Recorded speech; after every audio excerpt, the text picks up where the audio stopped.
Tonight, thousands of people in the province at a standstill waiting for word on a necessary procedure. How can the backlog in surgeries across the province be addressed? Well, the provincial government has a plan and released it earlier today. It takes a significant amount of will, administratively and politically, to overcome difficult problems, but that's where we are. I'll have all the details on that just ahead. We need units that people can afford. You know, not everybody in this community makes mine wages. This was a couple that got a bargain basement interest rate 5 years ago. The renewed mortgage is $353 more. From affordable housing in Labrador West to rising interest rates and gas prices, the many ways families are feeling the pinch. The town of CBS is now 50 years old, and it has big plans to celebrate. We're going to have activities from 8 a.m. in the morning. We start with yoga, and we finish off that evening at 10:30 with fireworks. I'm Jeremy, and I'll have that story coming up. This is CBC Here and Now.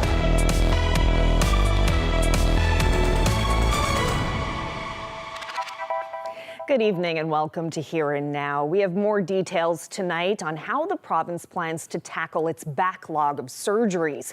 A task force was formed last June to help address the thousands of people who are still waiting. Here and Now's Henrika Wilhelm has this update. I think that it's a bit of a cliche to say that we need to call this a crisis, but that's precisely what it is. And I think it would be beholden onto government to acknowledge that, and then we can from there start getting this fixed. Our members are very frustrated by the system's, the incapacity of the system to accommodate the needs of the patients, because ultimately it's the patients that we're all working for. 1 year later, the same concerns, but 32 new recommendations aim to address the surgical backlog. It's grown significantly since COVID-19 and the 2021 cyber attack. How many are still waiting for procedures, it's hard to say. To use words, not numbers, for the size of the backlog, it's large. If you take the two largest categories within the backlog, total hips and total knees, joint replacements, the estimate would be around 3,000 people waiting. Some of the key recommendations in the province's report: centralized surgical wait lists, a 6th operating room at the Janeway Hospital, and freeing up surgical hospital beds taken up by those waiting to move into a care home. Recruitment of healthcare professionals will help us open up additional long-term care beds within the personal care home sector. I don't want to get into announcing what's going to come in an announcement in the very near future with that sector, but we've been working with that sector to look at lower acuity level 3 that were never able to be admitted to a personal care home. The reaction to the plan? Cautious optimism. I've been practicing medicine in this province for almost 40 years. I'll let you judge for yourself how optimistic I am. No, I think, the fact that they've come out with such a comprehensive approach is a good thing. I don't see the wait times going down. And in fact, while we welcome this announcement, it's just an announcement. The people who are on the waiting list are no closer to their operations. These changes have to be put in place to get them there. Solutions? They hinge on staff. You take recovery room nurses and you move them into the emergency room, well, then there's nobody in recovery, which means that you can't do so, it all kind of ripples back through. And that's why when we've been talking to government recently, we've been talking about, it's no good moving the gaps around. We need to start filling the gaps. While there is no set time frame, the hope is to tackle most of the 32 recommendations over the next 2 years. Next up, same-day joint replacement in Corner Brook and an outpatient rehab clinic in Gander. Both are expected to launch in September. Henrika Wilhelm, CBC News, St. John's. Well, meantime, the NDP says it's concerned about the government's lack of commitment to ensuring all the recommendations become reality. Leader Jim Dinh says he knows it may take time, but patients are counting on it happening. I want a commitment from government that we're going to put all resources right now to bringing this in and to resolve this issue, so that the people in this province, people who are calling my office, and I know they've got to be calling other the government members' offices, will have some sense of security, knowing that this problem is going to be resolved. Well, staying with health, emergency services at the Dr. S. Beckley Health Center in Grand Bank will be closed tomorrow. Newfoundland and Labrador Health Services, that's the name of the new incorporated health authority, says the closure is due to staffing challenges. It means the ER will be closed from 8 to 4 tomorrow. Anyone with a medical emergency should call 911 or go to the Burin Peninsula Healthcare Center. All other services are going ahead as normal. That includes the clinic, community health, as well as lab and x-ray services.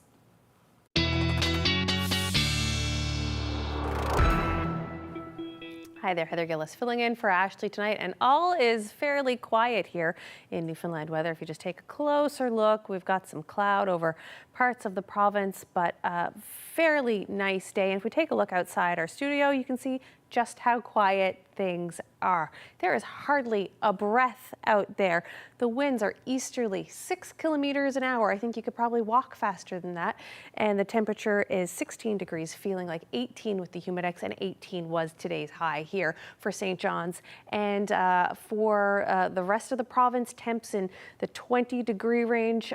So starting to cool down a little bit, but a beautiful day in Labrador. Everything pretty well above 20, 27 in Happy Valley Goose Bay. Talking about the weather that is on the way now. We're going to have a cloudy night across much of the province. Sun and cloud Friday into tomorrow, and we've got rain moving in on Saturday, and we'll tell you all about those showers and where there will be and how much a little later in the show.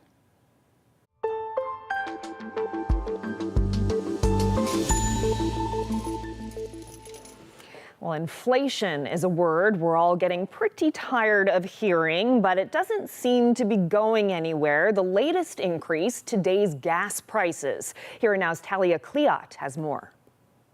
No, that's not a typo.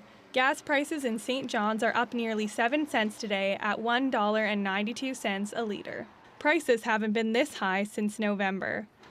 Inflation numbers out this week show your grocery bill is almost 8% more than it was last summer. It's not just food and gas. Prices are up 2.5% from last July, and it's more than some people are able to handle. 95% of our clients start the conversation off with some suggestion or conversation or point to how expensive it is to keep body and soul together. And I'm, in many respects, quoting them when I say that. Credit Counseling Services is a nonprofit that helps people struggling financially.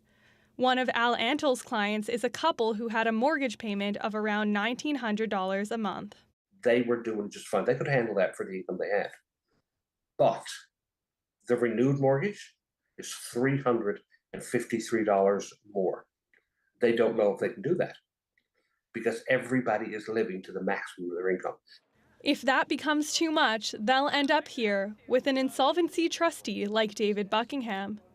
He says that with rising inflation, insolvencies in Newfoundland are up 35%. We're definitely seeing the crunch people are feeling with regards to increase in cost of living, increase in interest rates, specifically around mortgages. That's reducing the amount of disposable income that they had to either previously pay down their debt or use for other family activities. Interest rates are up as the Bank of Canada tried to cool inflation, but even if they're successful, prices aren't going to go down. That bar that it's setting where prices are now is still making it difficult for people to manage as they wait for salaries and other things to catch up to it. While prices continue to climb, Antol says that people need to adjust their way of living to stay afloat. First of all, you have to develop a budget that fits your income. And that may look different than it did last month or last year. For many, that will mean spending more on essentials, leaving less for everything else. Talia Cleot, CBC News, St. John's. Speaking of affordability, the MHA for Labrador West says there's been no action from government to address housing issues in his district. NDP MHA Jordan Brown says people are leaving Labrador West because they can't find affordable places to live, and there hasn't been any new public affordable housing built in years. Brown says the situation has reached a crisis level. We have not seen any action in this community. We've seen proposals for, safe and affordable seniors housing denied 5 times by the federal government. We only seen renovation of existing units in Newfoundland and Labrador housing stock, but we have not seen any proposal to build any new stock in Newfoundland and Labrador housing in the region, which is desperately needed. We have 27 families on wait lists for Newfoundland and Labrador housing in this region. We are at crisis levels. There is a housing issue in Labrador West, and government and all levels of government, municipal, provincial, federal, need to be at the table to actually address it, because if not, things are just going to get worse. Staying in Labrador, there's help coming to monitor how climate change affects the north coast of Labrador. This week, the federal environment minister joined other politicians in Nain to announce millions in new money. Here Now's Heidi Adder explains. Nunatsiavut Inuit may soon have more opportunities to travel to their homeland and significant sites. Yesterday, the federal government announced $3 million to fund 4 separate projects. The projects are all focused around monitoring the effects of climate change. The funding is going to be used to help Inuit families afford to go out on the land. And while they are there, they'll be monitoring how the land is changing. And that data will then be used for land use improvements and conservation. About $700,000 is going to be used by the Nunatsiavut government to take sea ice interviews that are already happening and turn those interviews into a hazard map that can be used by people's GPS devices. Lastly, the Nunatsiavut government is going to be setting up a ptarmigan monitoring program in hopes to understand how the bird population is doing and how to keep it healthy. The small birds are an important part of diets in Nunatsiavut. Nunatsiavut President Johannes Lamp says Inuit are already seeing the effects of climate change, and it's important Inuit be leading the way as they have the knowledge of being out on the land for thousands of years. Heidi Adder, CBC News, Happy Valley, Goose Bay. The owner of 2 Portuguese fishing vessels stricken with COVID-19 while in Newfoundland waters doesn't want to pay for health care costs. Earlier this year, Eastern Health sued for more than $1 million, but the company wants that claim tossed out of court. Here Now's Rob Antle has the details. The Princesa Santa Joana anchored in Conception Bay back in the summer of 2021 with more than 30 active COVID cases on board. Another ship, the Santa Cristina, stayed in waters near Bay Bulls around the same time. Another outbreak there. In documents filed in court, Eastern Health says it treated crew members. But the owner of the ships didn't pay up, so the health authority is suing for more than $1 million in medical expenses. But the Portuguese company that owns the fishing vessel says it shouldn't have to pay. Antonio Conda e Companhia says Eastern Health was advised to direct requests for payment to health authorities in Portugal or to private health insurers for crew members. The company filed a statement of defense in federal court this week, asking for the lawsuit to be dismissed. At this point, none of the claims made by either side have been tested in court, and neither is commenting. Rob Antle, CBC News, St. John's. The town of Conception Bay South is celebrating a golden anniversary this weekend. The community officially incorporated back in 1973 and has been growing steadily ever since. Still, community leaders say there's plenty of room to grow even more. Here Now's Jeremy Eaton with that story. The town of Conception Bay South is one of the fastest growing municipalities in Canada. Here, 50 looks pretty good. A group of people from one end of our now community to the other got together and said, let's join together and make one community out of this. We're stronger together, and they came up with the motto, Together We Stand, and that's our motto today. Prior to the incorporation, there were 9 communities. It took a few years to get everyone on board with Conception Bay South, but the numbers don't lie. Had a population of somewhere over 15,000 25 years ago. We're approaching 30,000 now, so it's doubled. So the liveers, the people that have been here their entire lives, and even new people in the last 10 years or so, are seeing dramatic changes in the amount of activity and the amount of traffic. Fantastic, the amount of growth that we have, and a lot of people don't realize that we're the second largest community in the province. We're not a city, but we're the second largest community in this province. Woodrow French has been here since the 1960s. He was even the mayor for a while. And despite the incorporation, he says individual identity still shines.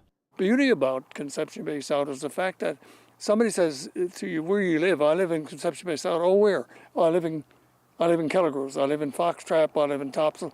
So we still maintain that touch to the individual communities as well as being known as Conception Bay South. To celebrate, the town is putting off a birthday bash on Saturday. Doing it on the 19th. The official date's the 21st, but we wanted to do it on a weekend to make it accessible for all of our residents. And up at Ned Nugent's Field, we're going to have activities from 8 a.m. in the morning. We start with yoga, and we finish off that evening at 10:30 with fireworks.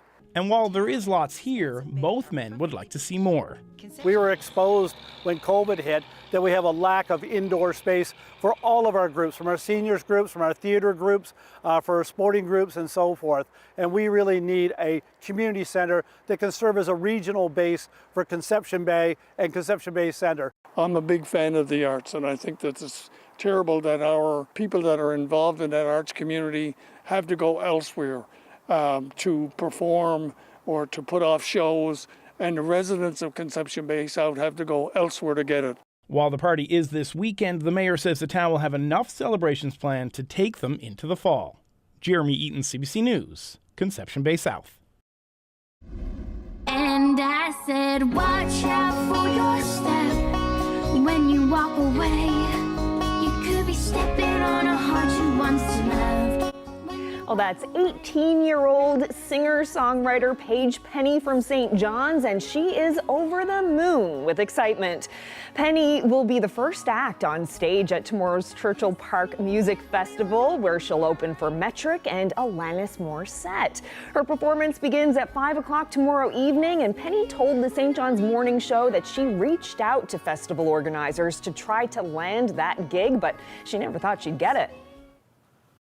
And I didn't hear anything for a while, and then I got the call that Alanis's team liked my music and they would love to have me open up for her. And now I'm freaking out.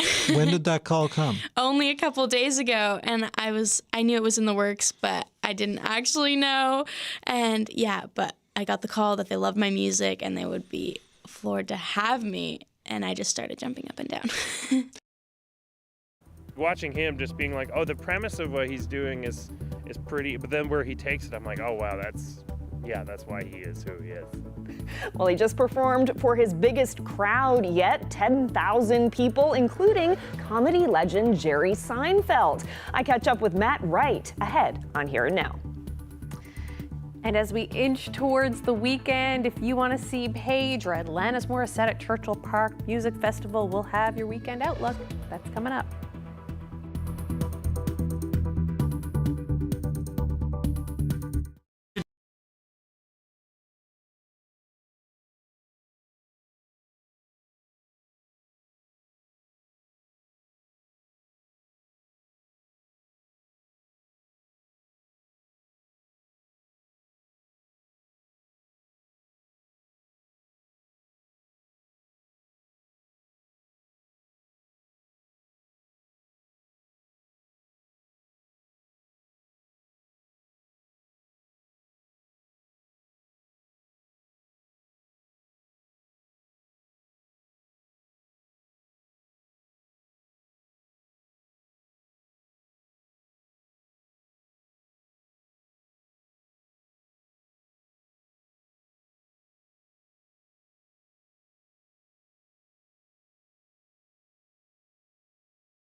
another. August is certainly chugging along and lots of things on the go this weekend, in particular the big concert at Churchill Park tomorrow night and Saturday night. People wondering how it's going to be. What's the forecast looking like?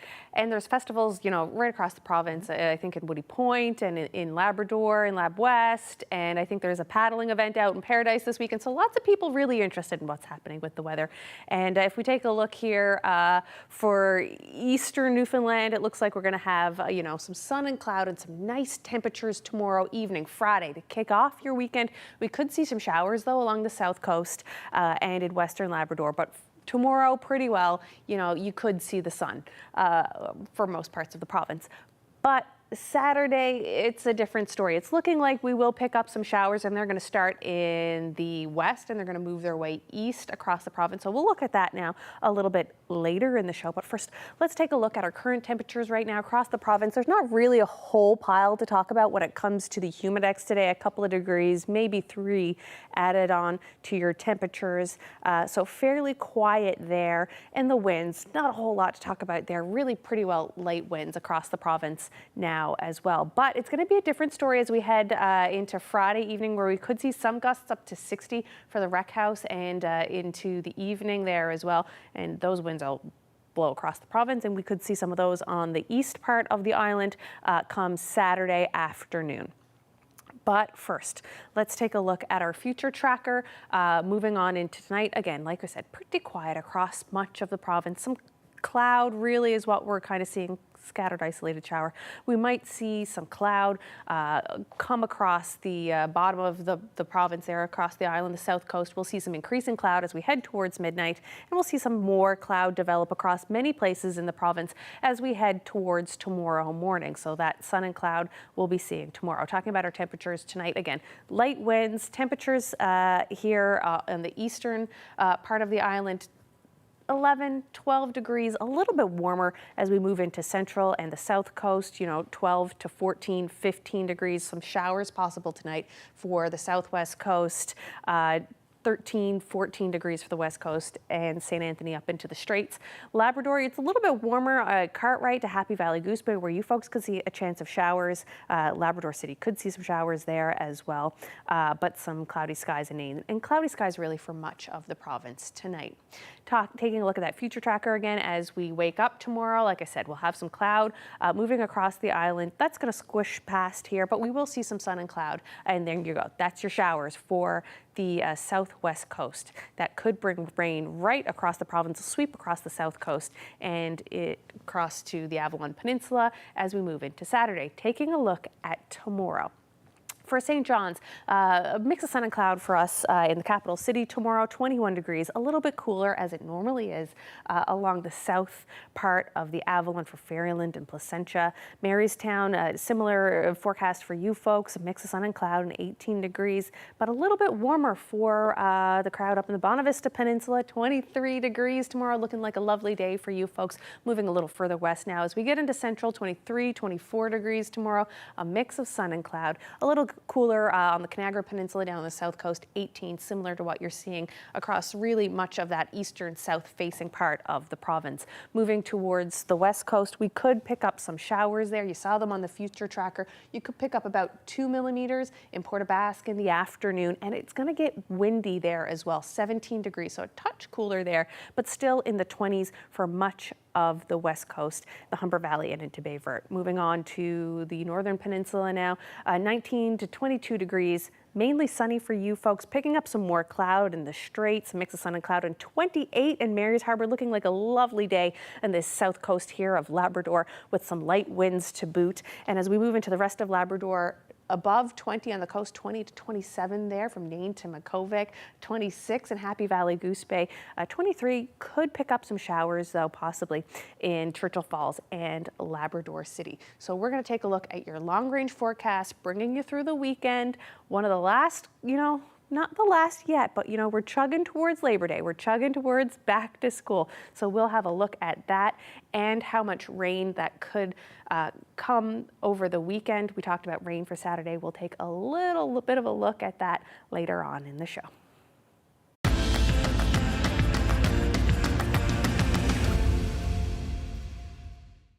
Well, imagine a hockey player hitting the ice with Gretzky, a singer performing for Adele, or a basketball player shooting hoops with Jordan.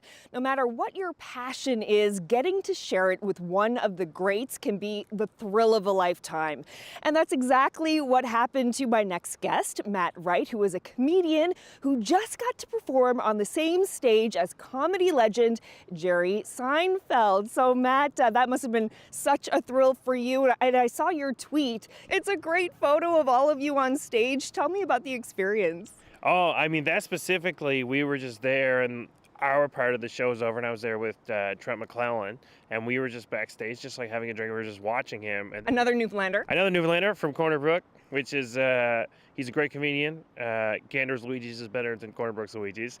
But yeah, and he just called us back out on stage, which they never told us we were going to do. And then they took that picture and I looked like a child. I looked like a little child. And tell me about the show itself. You had to perform on the same stage as Jerry Seinfeld. What was that like?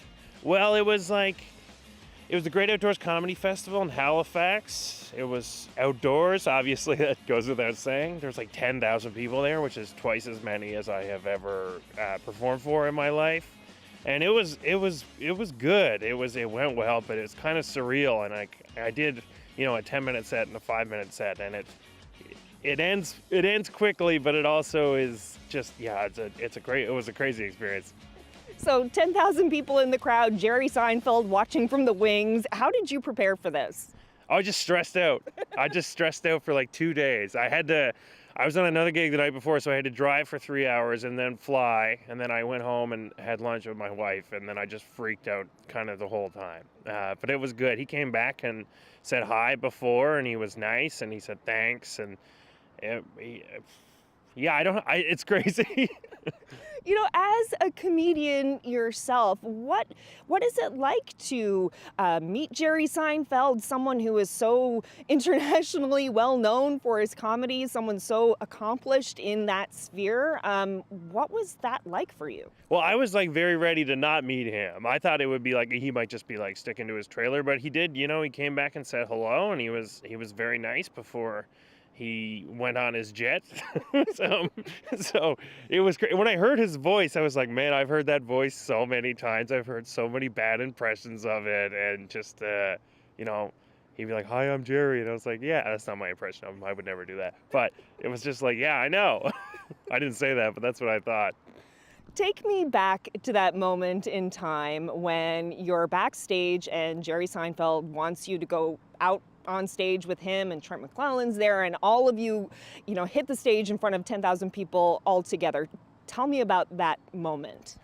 I mean, the part where we brought us out on stage, literally, it was everyone come out, and I was like, are you sure? I didn't say, are you sure? But that's what I was thinking, and I kind of just sheepishly walked out and waved. And I think at that point where I had already done my sets and everything went fine, that I was kind of able then to be like, oh, wow, this is a thing that actually happened, and I'll probably frame the photo. As a comedian, I'm sure you have many different influences, other comedians that you've looked to over the years for inspiration or whatever.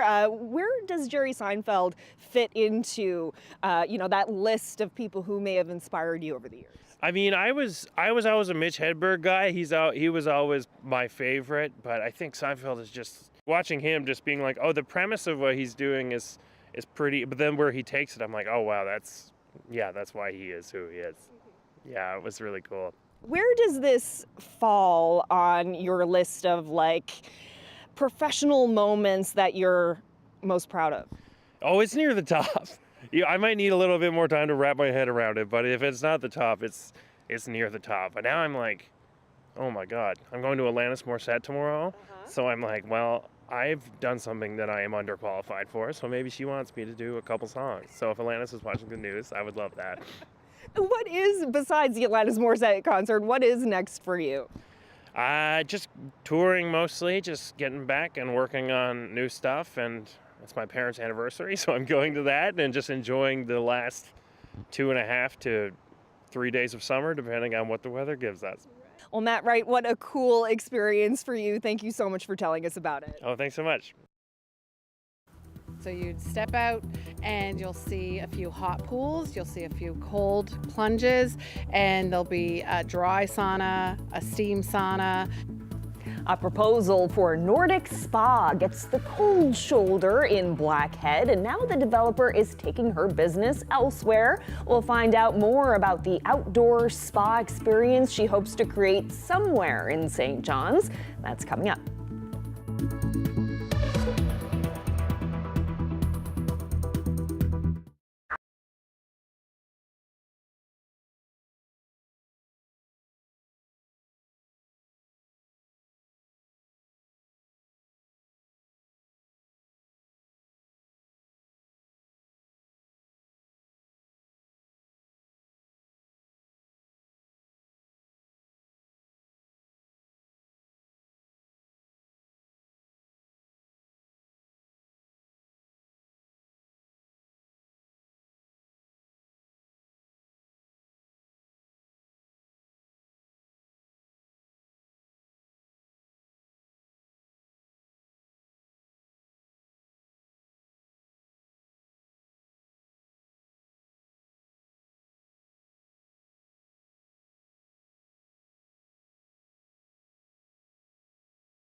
We are here off Blackhead Road in St. John's. This was the proposed location for a Nordic spa, but that proposal was rejected by St. John's City Council. But now the developer has another possible location. Rebecca Bizanson joins me now. So first of all, can you tell us what a Nordic spa is?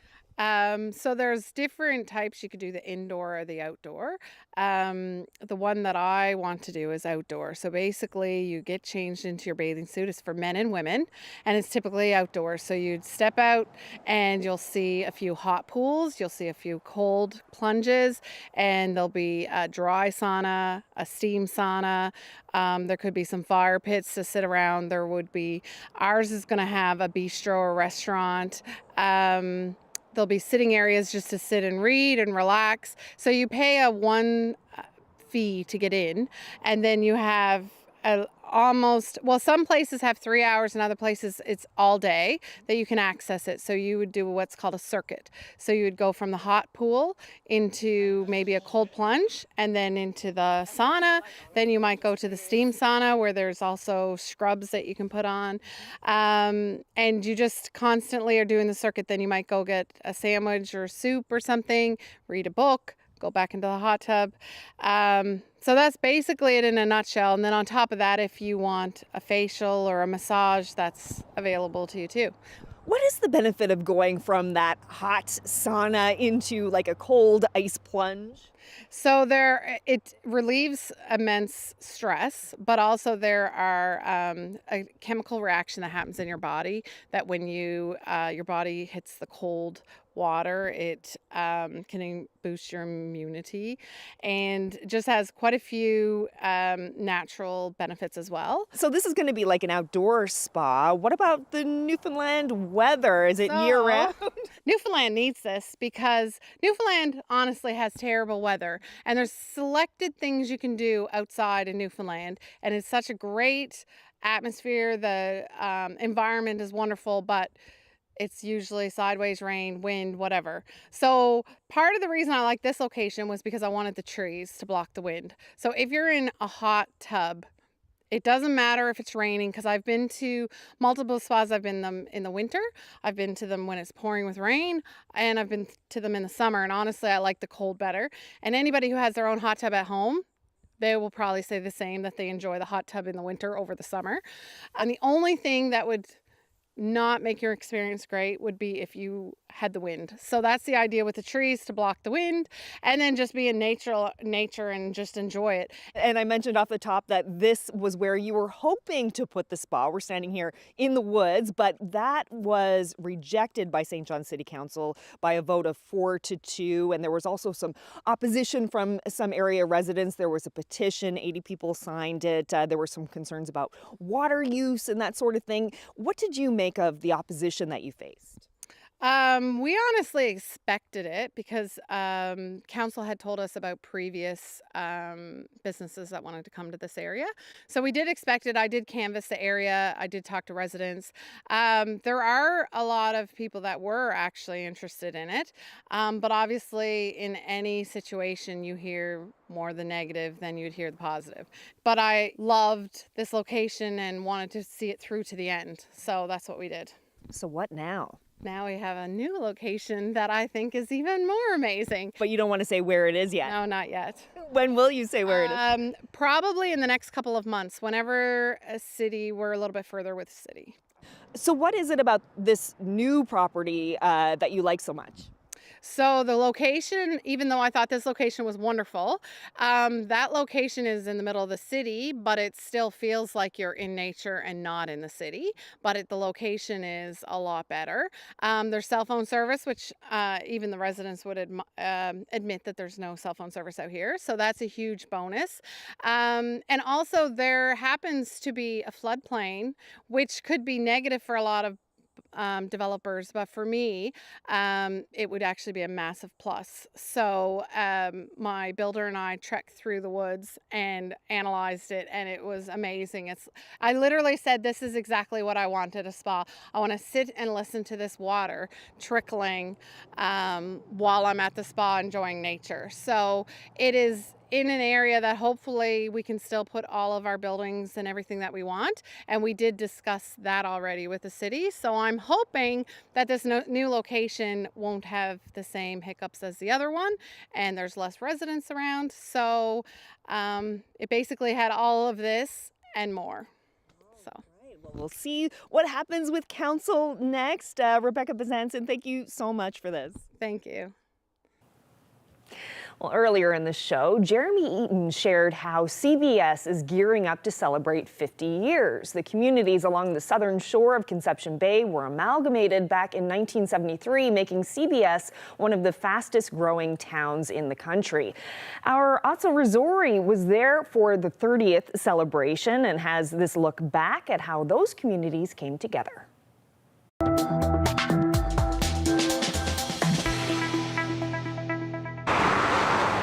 signs tell you this was once a strip of independent communities. And down some of the older lanes, you can still catch some of the original flavour. Like my mum is 85, she'd still say I was born in Topsail and I moved to Kelgroves. But here on the main strip, all the quaint charm of yesterday blends into the hustle and bustle of the amalgamated town many people back then had to be talked into. Well, I told them if we want to improve our conditions and get decent drinking water and sewage disposal, the only way we could get it is if we had government funds. And the only way we could get government funds was if we got incorporated. Not everybody was convinced.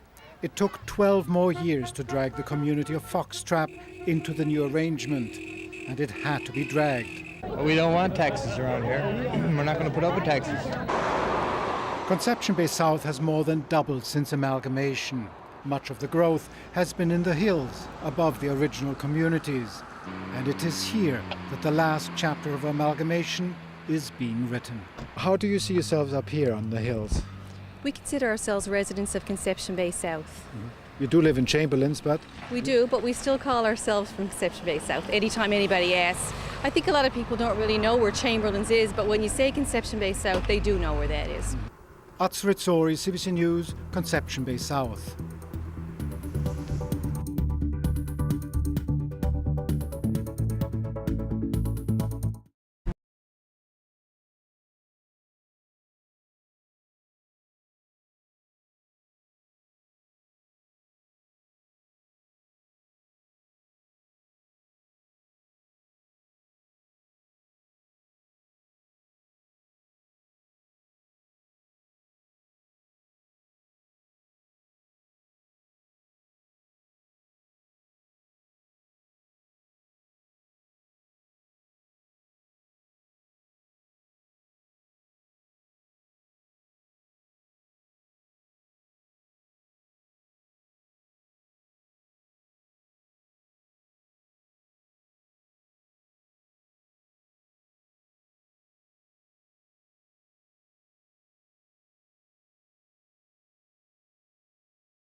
wildfires are threatening Yellowknife, the capital of the Northwest Territories. So every resident, that's more than 20,000 people, has been ordered to leave. The city is not in immediate danger, and there's a safe window for residents to leave the city by road and by air. We are asking all those residents to be evacuated by Friday at noon. An evacuation is underway. This is some of the video being shared on social media. It's all happening in stages, with people living in parts of the city with the highest fire risk going first. This is what it looked like at Yellowknife's airport as residents prepared to go. People who need assistance will be flown out. Others are traveling by convoy along the only highway that's still open, making their way to Alberta. Officials are making it clear nobody should try to stay. And this is the route most evacuees will take. It's along Highway 3, the only road to safety, but near areas where fires are burning. North first around Great Slave Lake, then hitting Highway 1 for the trip south. And with so many people leaving, the drive is taking hours longer than usual. People are also leaving by plane. Vulnerable people and those with no other transportation will be flown out. Extra flights are being added to airline schedules, but people are being warned to expect congestion and delays. And as I mentioned, many of the evacuees are heading for Alberta. Some have already arrived at an evacuation center in High Level. The CBC's Madeline Cummings is there. After harrowing journeys through smoke and flames, evacuees from Yellowknife are arriving in Alberta. Yesterday there was so many uncertainties, so my group of friends, we just got together and we decided that, hey, we gotta go. Everything is devastating, but all we can do is pray. Their journey about 700 kilometers, part of which through an active fire. High Level, the first community providing respite. An evacuation center set up in a sports complex. As soon as they seen those cots get to the door, it's like, okay, everyone, we need to get everyone together. We need to set out these cots. We need a blanket and pillow, and we got to get back on the phone with the caterers to get the food ordered. So it's becoming a part of our summer and what we do. 5,000 people are being put on evacuation flights, heading more than 1,500 kilometers away from home to Calgary, where its emergency response has been activated. Initially, we are looking at hotels and other spaces that are usable before we get to opening reception centers. We're not at that spot yet. Just outside High Level, a community is forming. Dozens of evacuees who fled Hay River and Paradise Gardens, setting up RVs and tents on a friend's property, dubbing it the evacuation commune. Are you guys hanging today? Kevin Wallington, who came here from Hay River, is helping with the logistics. My desire is to run back in and to be there to help. And so I've had to come to terms with the role that I need to play is here. Those who have escaped the immediate danger, already anxious about what will remain when they're able to return home. Even if things come back green again, things grow up, you're still going to have that reminder, these dead trees standing in amongst the forest, and a reminder that this happened and that it's changed our community. In ways that we don't know yet, right? We'll find out in the years to come. For now, evacuees say being surrounded by friends and family is helping them cope with this crisis. Madeline Cummings, CBC News, High Level, Alberta. Meanwhile, in Hawaii, many of those who escaped the wildfires are returning to what's left of their homes and neighborhood. More than 100 people have been killed in Maui, but as residents grapple with the devastation and the loss, the Hawaiian government is facing questions about its emergency response when disaster struck. Georgie Smythe has the details. More than a week on, the death toll here has climbed again. We're told there's about 1,000 who are still unaccounted for. Search crews are looking for those people both in the burn area in Lahaina and in the surrounding areas, where it's hoped many might be found staying with friends and family. But officials have told us to expect that death toll to continue to rise. Residents of Lahaina and the surrounding areas were officially allowed back home yesterday as roadblocks were lifted for the first time since the fire, allowing the free flow of people and supplies into West Maui. Fuel has been an issue, so I'm going by and filling a generator for a neighbor right now, and then I'm trying to patch my roof. I'm a pharmacist, I'm not a roofer. the main section of Lahaina is still off limits to most people, with crews still searching for more victims. Just 38% of that burn area has been searched so far. That updated number is from the latest media briefing from officials here, one that was full of some very tense questioning from journalists about the island's preparedness for what happened that night, particularly when it came to not using emergency sirens to alert people to the danger of the fire. Do you regret not sounding the sirens? I do not. And the reason why... and so many people said they could have been saved if they had time to escape. The sirens, as I had mentioned earlier, is used primarily for tsunamis. And that's the reason why many of them are found, almost all of them are found, on the coastline. The public is trained to seek higher ground in the event that the siren is sounded. The governor here has commissioned a state attorney general to investigate the response. Meantime, from the White House, US President Joe Biden said the island will receive every asset it needs for its recovery. The president and the First Lady are expected to see the damage firsthand for the first time when they visit here next week. Georgie Smythe, CBC News, Maui.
I've heard a lot of people say that like the regatta is the turning point of the summer. It's like it's all downhill from there. But you mentioned something to me earlier about rowing. Yes. Something that I thought would be finished for the summer. Rowers, like once the regatta's over, then you just get to sit back and relax for the rest of the summer, but that's not the case. You're relaxing over here. No, you're still rowing. Still at it, but different kind. It was St. John's Rowing Club on the other side of the boathouse there in Kitty Vitty. Was out this morning, and you know, most weather-dependent sport on the go.